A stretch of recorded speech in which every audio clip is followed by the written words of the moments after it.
अखेर धनंजय मुंडेंनी दिला मंत्रिपदाचा राजीनामा। मुंडेंचा राजीनामा स्वीकारल्याची मुख्यमंत्री फडणवीस यांची घोषणा।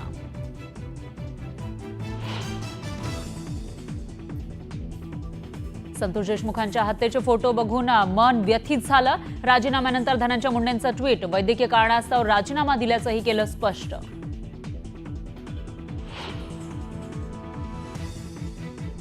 देशमुख हत्या प्रकरणामध्ये धनंजय मुंडेंना सह आरोपी करा, संदीप क्षीरसागर यांची मागणी। तर मुंडे आणि कराडचे घनिष्ठ संबंध असल्याचा क्षीरसागर यांचा पुन्हा आरोप। देशमुखांच्या हत्येपूर्वी सातपुडा बंगल्यावर बैठकीमध्ये हत्या प्रकरणातील आरोपी हजर होते। विरोधकांचा धनंजय मुंडे यांच्यावर घणाघाती आरोप।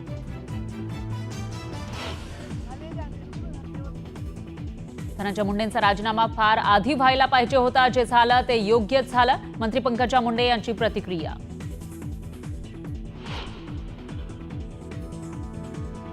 धनंजय मुंडेंच्या राजीनाम्यानंतर बडे नेते विधान भवन परिसरात एकत्र। सुरेश धस, जयंत पाटील, जितेंद्र भाड यांच्या एकत्र गप्पा। विधानसभा विरोधी पक्षनेते पदासाठी भास्कर जाधव यांच्या नावावर शिक्कामोर्तब। विधानसभा अध्यक्षांकडे मवियाचं पत्र पोहोचलं असल्याची माहिती।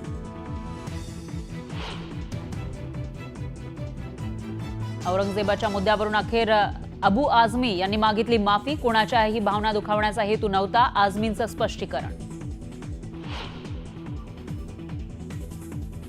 मुक्ताईनगर छेडछाड प्रकरणातील संशयित आरोपींना 3 दिवसांची पोलीस कोठडी। फरार आरोपींचा पोलिसांकडून कसून शोध सुरू।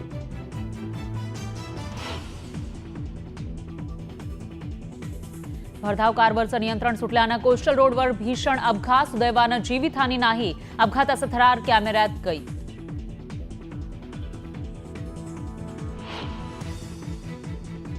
जगातील सर्वात मोठं प्राणी पुनर्वसन केंद्र असलेल्या जामनगरमधील वनताराचं पंतप्रधान मोदींच्या हस्ते उद्घाटन। वनतारा पाहून भारावले मोदी।